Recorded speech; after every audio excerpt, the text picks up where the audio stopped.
Agora o cliente te colocou no pau. Nós estamos falando de poder judiciário. E se o cliente te colocou no pau, você é obrigado a comparecer a essa audiência? Sim, nesse caso você é obrigado. Caso contrário, vai ocorrer a revelia da empresa reparadora. Revelia, o que é revelia? É a palavra utilizada no mundo jurídico que se assemelha muito ao WO nos jogos esportivos. Vocês lembram quando a gente estava na escola? Um time comparece ao jogo e o outro time não comparece ao jogo. O time que compareceu acaba vencendo aquela partida por WO. Vocês lembram disso? Funciona da mesma forma.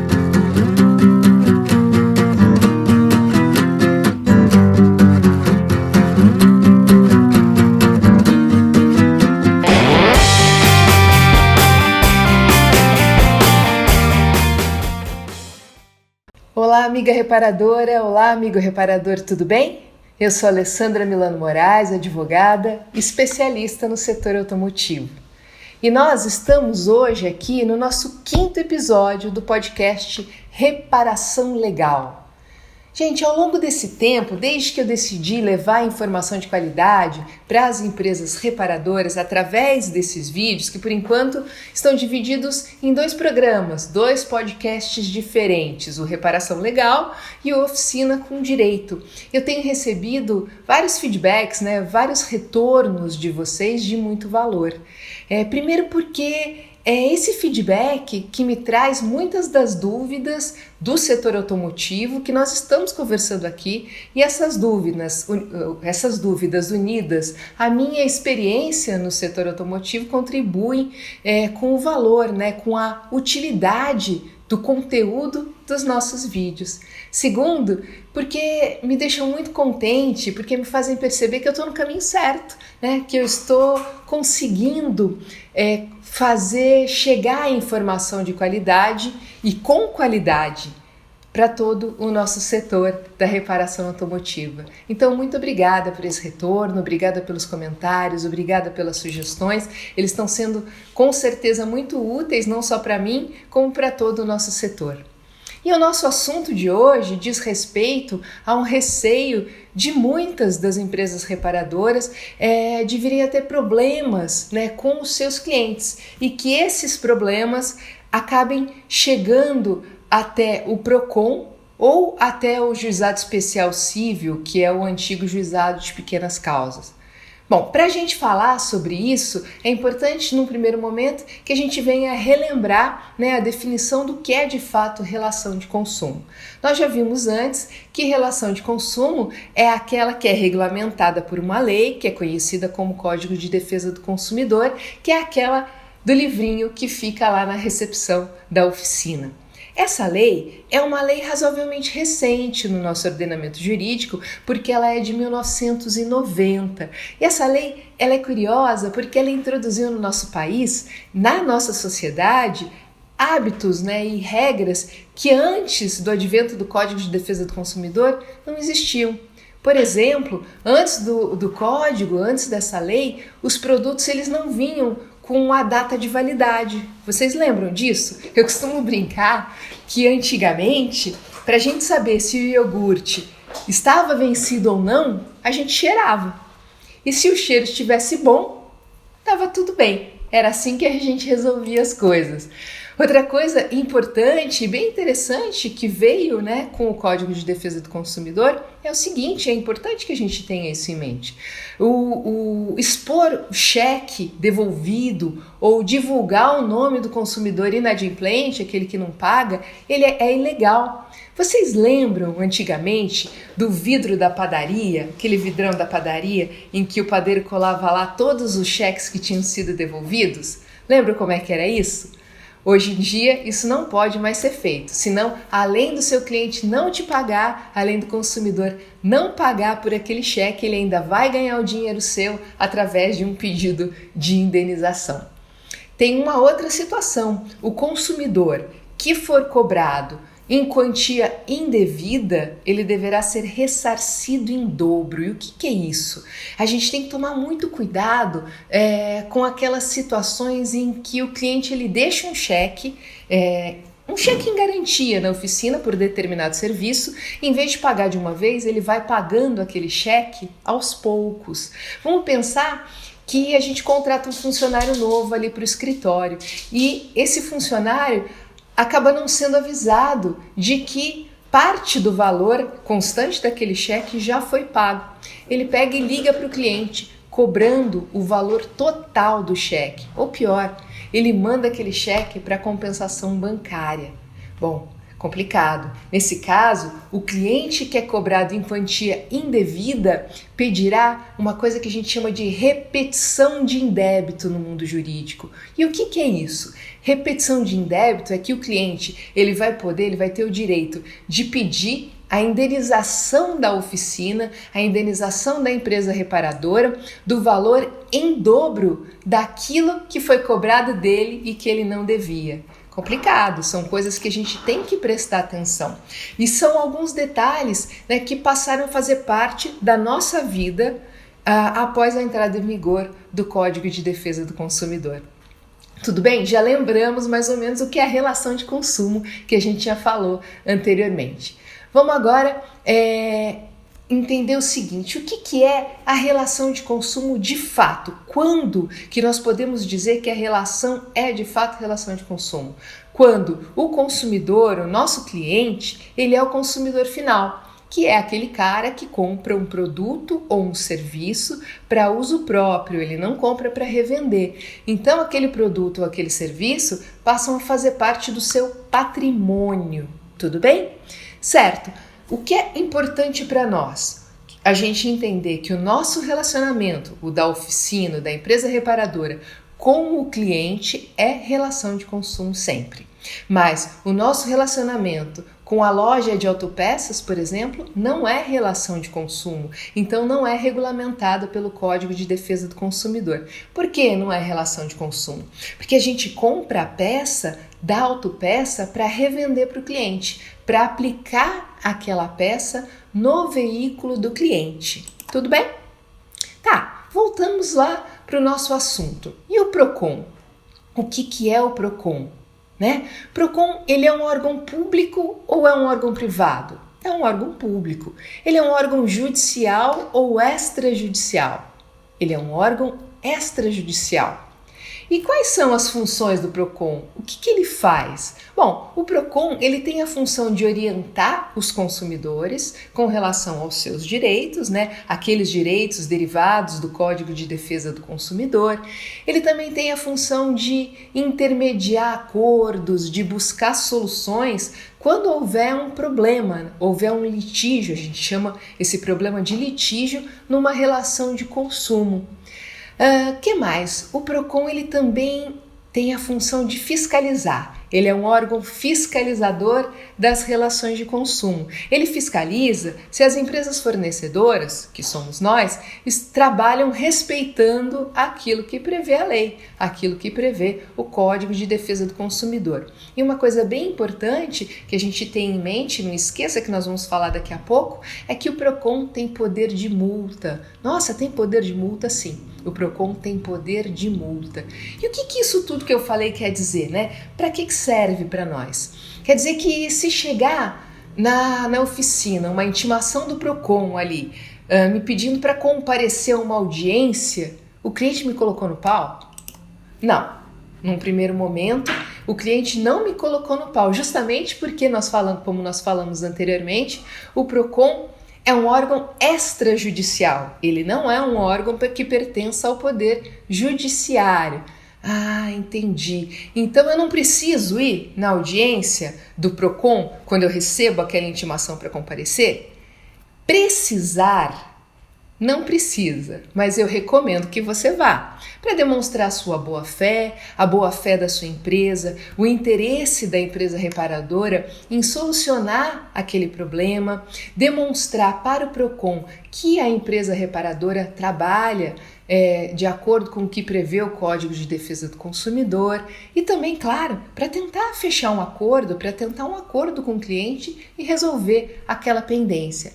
Mas se eu entendo que a minha empresa reparadora fez tudo dentro da lei, tudo aquilo que determina o Código de Defesa do Consumidor, e eu não quero fazer um acordo naquela situação, eu posso não fazer o acordo? Pode sim, o fornecedor, o reparador, ele não é obrigado a acordar só porque o PROCON o chamou ali para conversar com o cliente.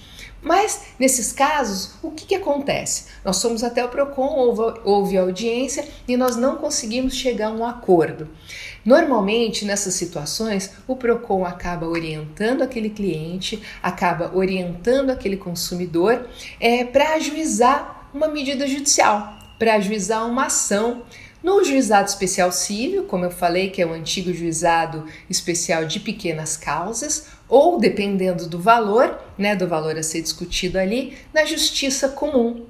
Então, aí vai chegar lá na oficina uma carta com o timbre do Poder Judiciário me intimando a comparecer uma audiência. Bom, agora o cliente te colocou no pau. Nós estamos falando de Poder Judiciário.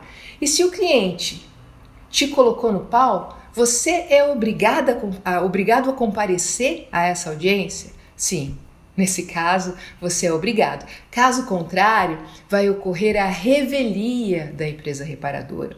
Revelia, o que é revelia? É a palavra utilizada no mundo jurídico que se assemelha muito ao WO nos jogos esportivos. Vocês lembram quando a gente estava na escola? Um time comparece ao jogo e o outro time não comparece ao jogo. O time que compareceu acaba vencendo aquela partida por WO. Vocês lembram disso?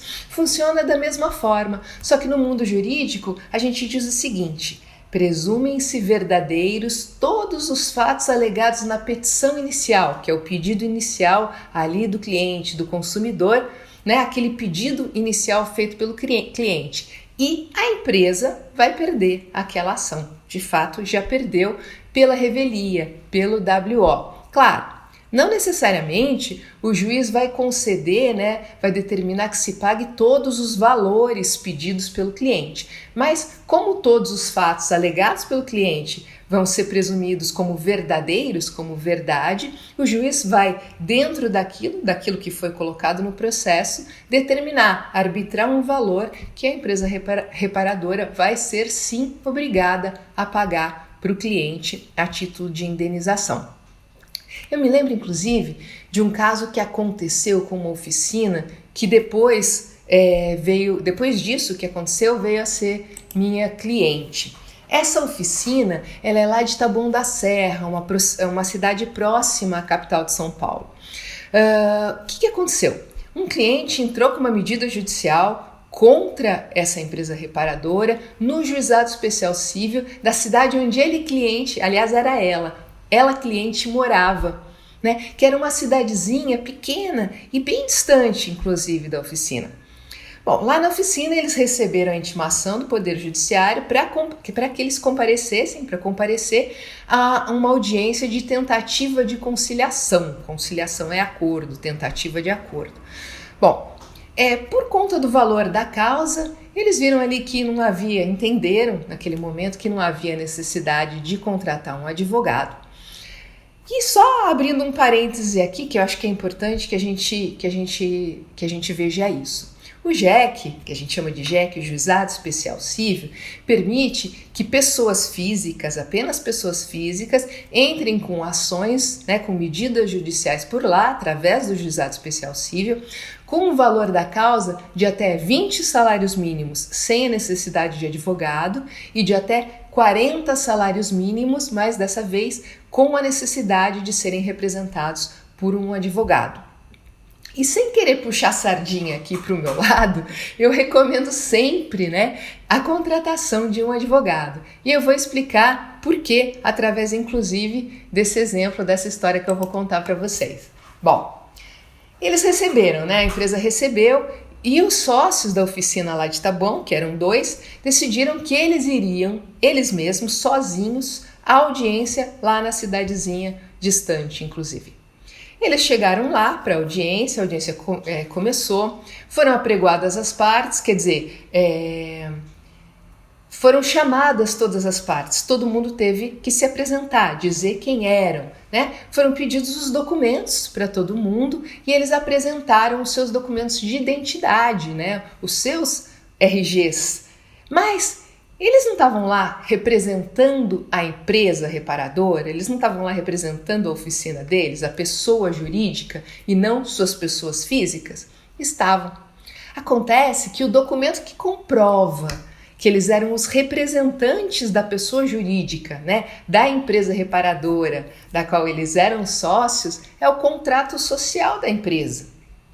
E eles não levaram esse contrato, justamente porque eles não sabiam da necessidade, foram sozinhos, eles não levaram esse contrato social.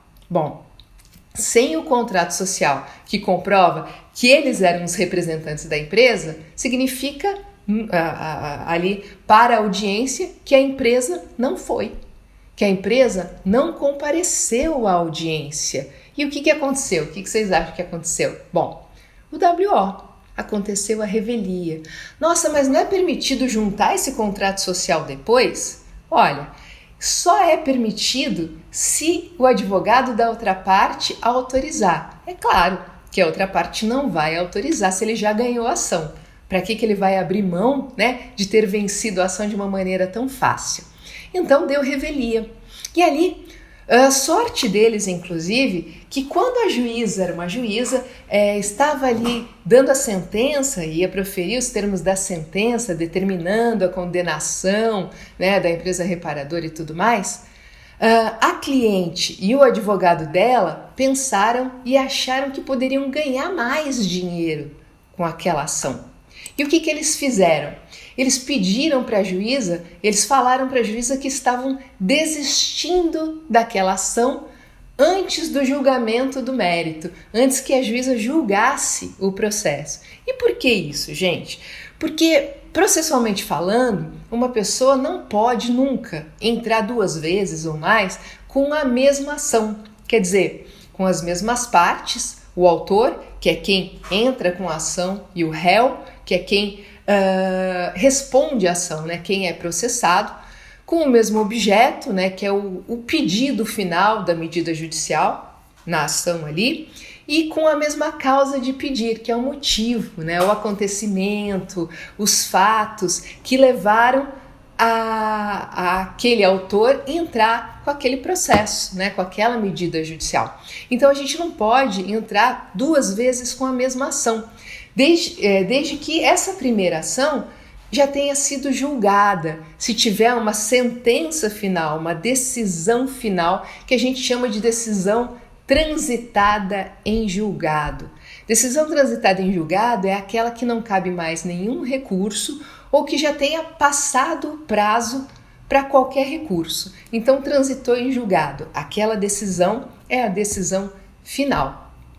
Então, o que eles fizeram? Desistindo, né, dessa ação antes da juíza julgar, eles iam poder ajuizar novamente aquela ação, dessa vez na justiça comum, e pleiteando muito mais dinheiro.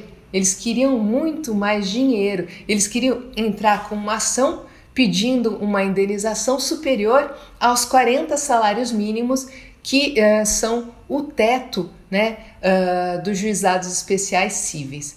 E foi isso. Foi o que eles fizeram. Eles desistiram daquela ação que eles já tinham ganho. A juíza, inclusive, se surpreendeu, falou: nossa, mas os senhores sabem que os senhores já ganharam. E eles falaram que sim, então ok. Se encerrou aquele processo e eles entraram com uma nova ação, dessa vez na justiça comum, dessa vez num valor bastante superior, pleiteando a devolução daquilo que a cliente havia pago pelo serviço, mais indenização por danos morais e muitas outras coisas. E foi aí que eu fui contratada pela empresa reparadora. Os sócios, né, dessa empresa, eles tinham sido meus alunos no curso de gestão de oficinas que eu ministrava lá no Senai Ipiranga, em São Paulo, na capital de São Paulo. Eu dei aula, inclusive, no Senai Ipiranga por mais de 6 anos e eu considero um período que foi extremamente rico, né, para a minha formação mesmo como especialista no setor automotivo. Era um curso razoavelmente curto, com aproximadamente uns 4 meses de duração. Esses 4 meses, o curso noturno, que acontecia nos dias de semana, durante a semana. Depois de um tempo, inclusive, o Senai ele acabou abrindo esse curso também para os sábados. E aí, o curso ele era o sábado o dia inteiro e acabava reduzindo um pouco esses meses de duração do curso. E eu, claro, ministrava no curso as aulas referentes ao aspecto jurídico, né? A área jurídica das oficinas, das empresas reparadoras automotivas. Bom, voltando aqui para o nosso assunto. Claro que depois de ajuizada a ação, eu fui contratada na Justiça Comum e, embora tenha sido bem trabalhoso ir até aquela cidadezinha que era bem distante, lá não tinha lugar para comer, era meio complicado, nós ganhamos a ação, que foi julgada totalmente improcedente, né? A juíza entendeu que aquela cliente não tinha o direito que ela pleiteava e a cliente acabou pagando o pato pela ganância mesmo e ficou sem nada. E foi essa uma das situações. Mas é importante, eu contei isso, para que fique claro, né, para que a gente possa perceber como os detalhes são importantes. Nesse caso, a necessidade de levar o contrato social da empresa para audiência, na realidade, uma cópia autenticada dele que ia ficar ali nos autos, como é importante e acabou exigindo um pouco mais de conhecimento do reparador, né, que muitas vezes não tem essa informação e acaba sendo prejudicado dessa forma. Por isso é tão importante que a informação chegue, a informação útil chegue até todo o nosso setor. E outra coisa, até porque é muito comum no nosso setor da reparação automotiva o reparador confundir a sua pessoa física com a pessoa jurídica da empresa, né? A pessoa jurídica da empresa reparadora. Aí eu abro ali o caixa, pego o dinheiro, coloco no bolso e isso pode causar muitos problemas. Bom, mas isso aí já é assunto para um próximo vídeo, para um outro vídeo, e a gente pode até conversar um pouquinho sobre isso. A diferença de personalidades, pessoa física e pessoa jurídica.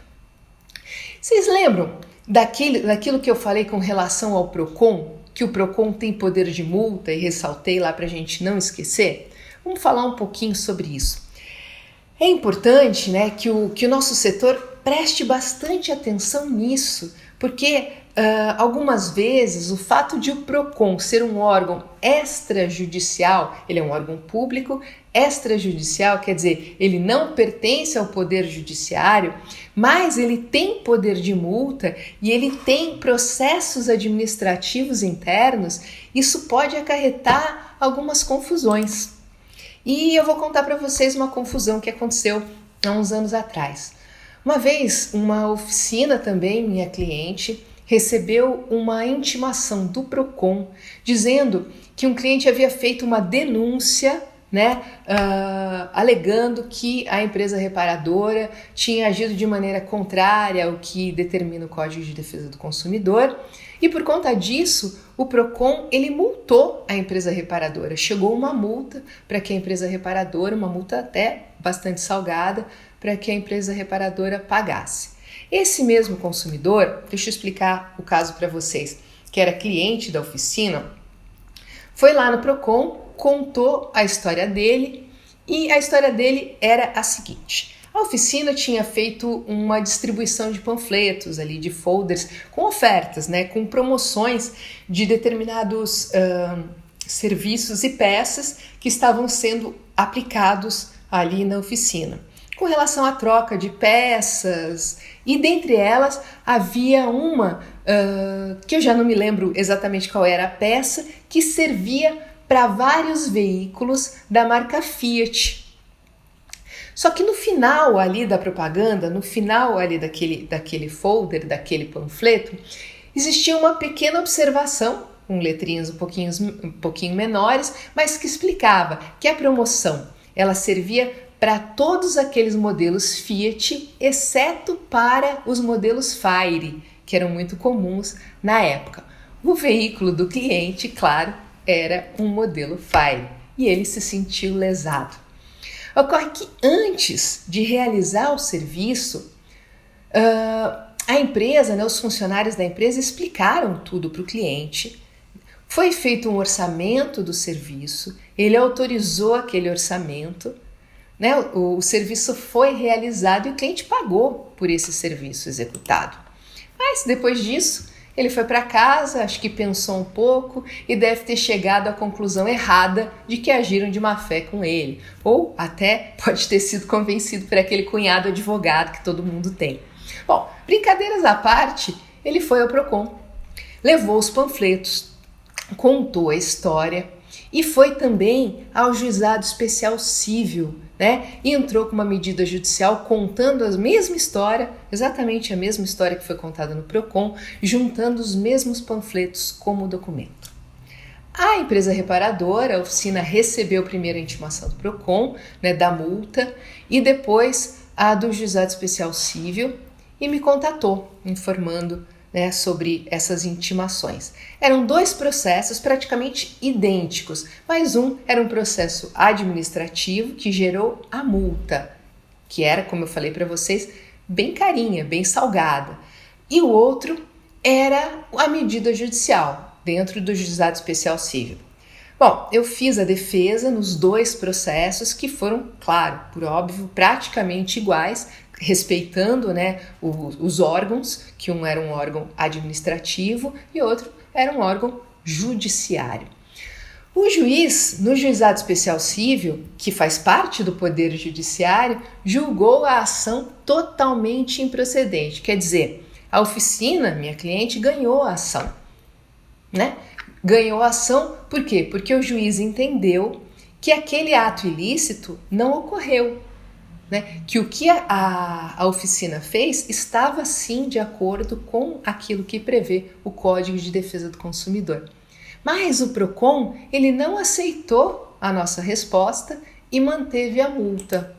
Bom, o que eu fiz? Eu peguei aquela sentença do Juizado Especial Cível, dada pelo juiz, e fiz um novo recurso para o Procon, que era a minha última instância, a minha última oportunidade no Procon, que é um órgão administrativo, e falei o seguinte: olha, seu Procon, o Poder Judiciário decidiu que esse ato ilícito que foi denunciado pelo consumidor, ele não aconteceu, E se o ato ilícito não aconteceu, quer dizer, se a empresa reparadora não errou, ela não agiu em desacordo com o que prevê a lei, o fato gerador dessa multa não existe. Portanto, a multa ela não pode permanecer, ela não pode ser cobrada. E vocês sabem o que foi que o Procon me respondeu? Uma coisa do tipo assim, cada um com seus problemas. Ele disse: o Procon é órgão independente do Poder Judiciário, quer dizer, não pertence ao Poder Judiciário, portanto, não é subordinado a ele, e manteve a multa. Aí eu pensei, o que eu faço agora? Porque não existia mais um recurso, uma instância de recurso administrativo, um recurso administrativo para o Procon. E porque não existe um tribunal, uma segunda instância nesses órgãos públicos administrativos. Aí, na época, eu decidi deixar aquela multa virar cobrança judicial. E aí, dentro ali do Poder Judiciário, eu iria apresentar a sentença do juiz e resolver a situação. Mas o que eu não sabia naquela época, isso já faz muitos anos, agora eu já sei, é que as multas do Procon, elas viram cobrança de dívida ativa. E o nome da empresa reparadora, minha cliente, foi parar no CADIM. Vocês sabem o que é CADIM? CADIM é Cadastro Informativo de Créditos Não Quitados de Órgãos e Entidades Estaduais, que é o CADIM estadual. Ele registra o nome de pessoas físicas e de pessoas jurídicas que possuem pendências com esses órgãos ou com essas entidades da administração pública. Bom, com o nome do CADIM, a oficina Minha Cliente ficou sem crédito na praça. E sabe o que nós tivemos que fazer? Pagar a multa para discutir depois. e uma medida judicial pleiteando que a fazenda pública, né, que o Estado devolva um valor, devolva um dinheiro que você pagou para eles, demora, e não demora pouco. Além das despesas, né, necessárias para ajuizar essa ação, etc. Então isso é bastante complicado, esse tipo de confusão pode acontecer. E apenas para a gente entender direito, né, por que o PROCON deu essa resposta, existem 3 poderes no nosso país: o poder executivo, o poder legislativo e o poder judiciário. O legislativo legisla, né? Ele faz as leis. O executivo, ele executa as leis. Ele cuida para que a ordem seja mantida. E o judiciário, ele julga. Ele determina se as coisas, se os fatos, se os acontecimentos estão de acordo com as leis. Então, ele determina se aquilo que aconteceu é lícito ou é ilícito. Essa é a diferença. A administração pública e o PROCON fazem parte do poder executivo, assim como outros órgãos das prefeituras, né, dos estados e inclusive da federação. Só que até hoje existe algumas vezes, e quem acompanha o noticiário sabe muito bem disso, uma certa rixa, uma certa competição, uma certa disputa entre esses poderes, o que é bastante estranho, porque eles deveriam trabalhar juntos, né? Porque eles são órgãos complementares. Mas essa é uma realidade que acaba interferindo nas nossas vidas. Portanto, é bem importante que a gente preste atenção a esse tipo de coisa e busque, que a empresa reparadora busque agir de maneira preventiva para evitar esse tipo de dificuldade, tendo conhecimento do que determina o Código de Defesa do Consumidor, de como ela tem que agir, de como essas promoções devem acontecer para não dar margem para esse tipo de coisa, para esse tipo de denúncia, para não dar margem para que o cliente se sinta lesado e uma situação como essa possa acontecer. Bom, uma outra coisa que eu gostaria de conversar com vocês é que existe uma limitação para o ajuizamento de ações no Juizado Especial Cível, né? Que é um pouquinho diferente, a lei relativa ao Juizado Especial Cível é um pouquinho diferente, que vai além do valor da causa que a gente já falou lá, até 20 salários mínimos sem advogado, até 40 salários mínimos com advogado. Existe também uma limitação referente à complexidade da ação.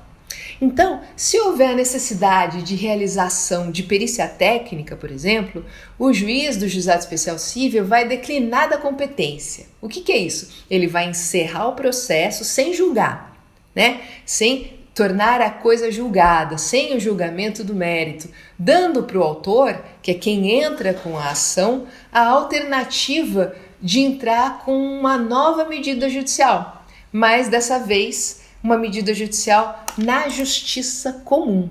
Aconteceu há pouco tempo com uma empresa reparadora minha cliente.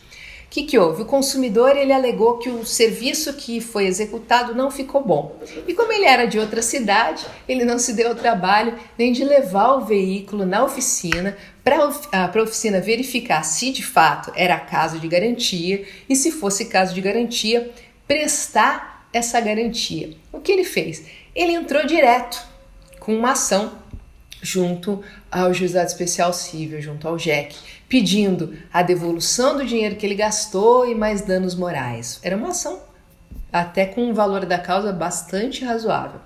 Claro que já num primeiro momento, né, o cliente ele estava errado, por quê? Porque ele não deu à oficina a oportunidade de verificar o problema e de prestar a garantia, que é o que determina a lei.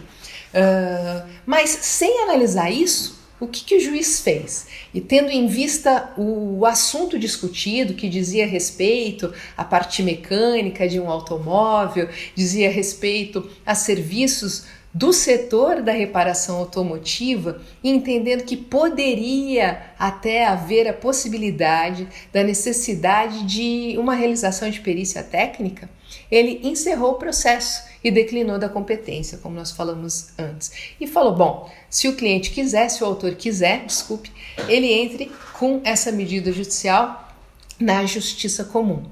É claro que na maioria das vezes, muitas vezes, né, o cliente, né, o consumidor, ele ajuiza a ação contra a empresa reparadora, ele entra com a medida judicial contra a empresa reparadora no juizado especial cível, por quê?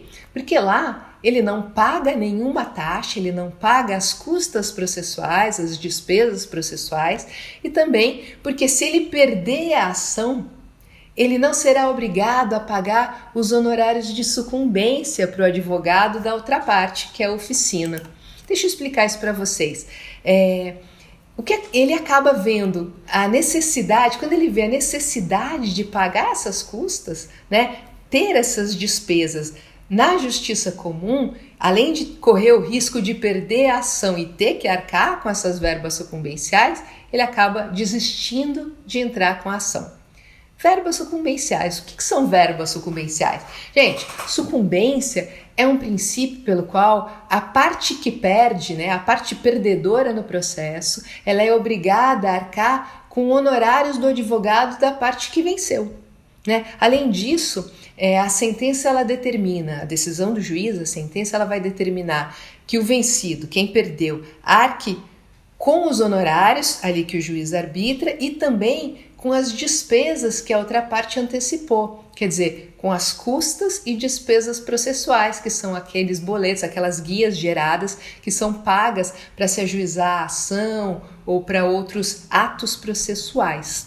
Né? Esses honorários advocatícios de sucumbência, eles são devidos ao advogado da parte que ganhou. E eles não têm nada a ver, só explicando isso mesmo, eles não têm nada a ver com os honorários contratados, né, entre o cliente e o advogado. Só explicando isso para vocês, porque às vezes isso gera um pouquinho de confusão, tá? É isso. Uma coisa importante também com relação ao juizado especial cível é que no juizado especial cível existe apenas um recurso, que é julgado por um órgão colegiado formado pelo mesmo juiz que proferiu aquela sentença inicial e por mais 2 outros. Funciona da seguinte forma, funciona assim. O cliente, ele entra com a ação, né, no juizado especial cível, acontece todo o processo com a contestação, né, que é a resposta de quem está sendo processado. Depois dessa contestação existe a réplica, que a gente chama de réplica, que é a resposta de quem entrou com a ação àquela contestação. E depois disso, isso eu estou resumindo bastante o processo. Depois disso, o juiz vai dar a sentença, que é a decisão final.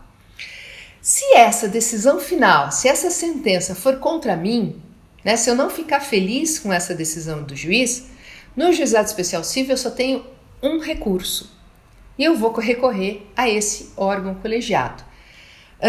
Da decisão final do órgão colegiado não existe mais nenhum outro recurso, ela é final, ela é taxativa, não há nada que eu possa fazer. Isso é diferente na justiça comum, tá? Na justiça comum, explicando também para vocês de uma maneira um pouco mais resumida, funciona da seguinte forma. Da decisão do juiz, aquele juiz do fórum da minha cidade, que a gente chama de juiz de primeira instância, existe um recurso para o Tribunal de Justiça. Esse recurso lá no Tribunal de Justiça, ele vai ser julgado por 3 desembargadores. Esses 3 desembargadores vão decidir, né, proferir uma nova decisão que é chamada de acórdão. Então, acórdão é a sentença, só que em segunda instância, em segundo grau de jurisdição, é a sentença do Tribunal de Justiça proferida pelos desembargadores. Desse acórdão ainda, dependendo do caso, ainda pode caber um recurso até para o STJ, quando a gente fala aqui no nosso âmbito do setor automotivo. Esse STJ é o que está lá em Brasília mesmo.